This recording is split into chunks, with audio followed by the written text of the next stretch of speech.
Average person in their 20s is making the most amount of money in their life possible, but they're keeping nothing.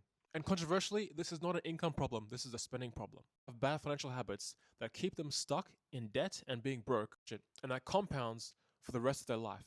And no matter how much money they end up earning, they will still be broke for the rest of their lives. These are 5 things you can do to fix that. And one is learn to budget. Track your income, track how much you earn, and track how much you currently spend and how much you actually need to spend to have enough money to save and invest first. Because it isn't how much you earn, it's how much you keep and how much you actually allocate into your savings and investments and spending, both necessary and unnecessary, that actually build wealth for you. If you earn $4,000 a month and your bills are like $2,500 a month, well, now you have $1,500 a month that you can split into spending once as well as saving and investing. And when you get your paycheck, you save and invest first into a high-yield savings account and investment accounts, respectively, that you can still buy the things you want to buy after you've set yourself up financially, saving first and investing first. Those 2 things are going to determine the lifestyle you have later on. In life, accidents are going to happen. You might have a medical emergency, lose your job. We don't want these things to happen, but they do happen. However much money you need to live on per month, whether it's $4,000 a month, $3,000 a month, whatever the amount is, you must save that. You must save that from your paycheck early enough, so when these things do inevitably happen, you have the cash to help you, and you don't need to sell your investments at a loss, or worse, take on debt in order to pay your way. If you earn $4,000 a month and you need about $2,500 to live on a month, save $2,500 a month. So save $2,500 a month, be 1 month of expenses, and then for 3 months that'll be $7,500 in your savings. Whatever the amount you need and whatever you want your savings to protect you, and however long you want your savings to protect you, is how much you need to save for. And when you have that amount of savings, incredible financial comfort. Any emergency, you will have the money to pay for it. 3 is to pay yourself first. Now, this thing shouldn't require discipline. Rather, it should require automation. When you get your paycheck and it hits your current account or your checking account, it should immediately go first into your savings. A portion should immediately go first into your savings and investments. That way you cover yourself first without thinking. Because you're not relying on discipline, you have no other option but to save and invest first, pay yourself first, and then anything else that you want to do with your money is now discretionary. Save first, you've invested first, you've then paid your bills. Now whatever's left, you can spend it after you've protected yourself financially first. What is to check your credit score? Your credit score is going to be the biggest determining factor on your ability to borrow money. While it isn't a good thing to be in debt, your ability to take on debt is actually a leverage and a skill that you'll need one day in life if you're taking on debt to obviously get a mortgage, apartment, get a loan for things and resources you need to actually build your finances and build your leverage and build assets. So make sure your bills are paid on time with automation. Just have money in your bills account so you never miss a payment. If your credit score high, you'll be able to take on debt. Avoid bad debt. Now, debt is both good and bad, depending on how you use it. Good debt is things like using money to get assets, resources, warehouses, things that are going to put money into your pocket to get assets. Bad debt is debt that is aggressive and leaves you with no money in the bank and leaves you owing money to the bank. These are things like payday loans, Klarna, credit card, and now pay later. These aggressive debts that actually nickel and dime you to death, keep you owing money to the bank, and keep you a slave to your job. People a slave to the job for the rest of their lives. Aggressive debts, the interest rates are higher than that of the stock market, which means they're losing money in the stock market every single year because of these aggressive debts. Taking on debt, decide if it's going to put money into your pocket or not.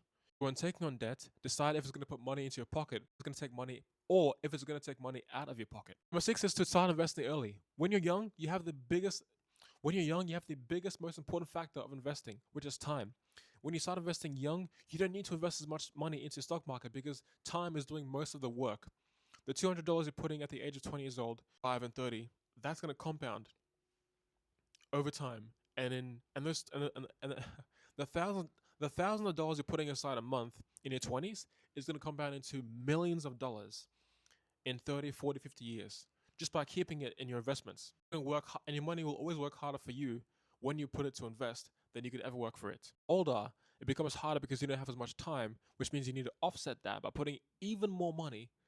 And for most people, they don't have the money at the age of 60 years old or 50 years old to actually be investing the thousands of dollars they need to be investing at that age to reach the same amount of millions of dollars that they would have reached had they started to invest much earlier. Had they started to invest much earlier. Always increase your investments as you increase your income, so having more money in the stock market at the age of retirement. Remember, when you're young, it's about wealth accumulation. Seven, like I said before, is automate your finances. When you get your paycheck, a portion should be automatically saved and invested. You shouldn't even be touching your money. When you get your paycheck, your money should be automatically saved and invested into your bank account. That way, there is no room for error when it comes to protecting yourself from medical emergencies that you'll need your savings for. Making when it comes to actually investing your money either. To automate your finances, you immediately save first and invest first and pay your bills yourself financially first, and then whatever's left, you can just spend as a discretion. It is to fight lifestyle inflation. The thing about money is you can earn a lot of money, but you can still spend a lot of money, which will keep you broke. Somebody earning $100,000 a year, if they spend $100,000 a year, let alone more because of credit cards and debt, they will still be broker than someone who earns $50,000 a year, but has kept their lifestyle well below their means. They've then invested first, allowing them to still have money to spend without any guilt. No matter how much you make, it's how much you keep. So no matter how much you make, always spend less than that. Never match your spending to your income. Definitely never spend above your income. Deciding how much money you actually keep after you've earned your money. Job, learn how to do your own taxes, or if you need to, get an accountant to do taxes for you, so that you can maximize the money. So that you can maximize the money you keep every single year. Each portion of your money goes to taxes. So maximize your take-home pay every single year with an accountant or by doing your own bills. Actually, with the taxes, the more you spend on assets, the more tax you get to keep, because personal expenses are taxed way more than business expenses. Finally, write down clear goals. What do you want to achieve for? What things do you want to achieve with your finances? What things do you want to achieve with your finances? What do you want to save for? What are you investing for? What are you spending money on? Where can you spend more? Where can you spend less? Write down these things either in your notes app or on a piece of paper, and track it every single day, every single week, every single month, and in a year, see how far you've come. See what you've accomplished. Did you buy the thing that you wanted to buy? Did you save for it? Did you invest for it? Did you actually meet your financial goals?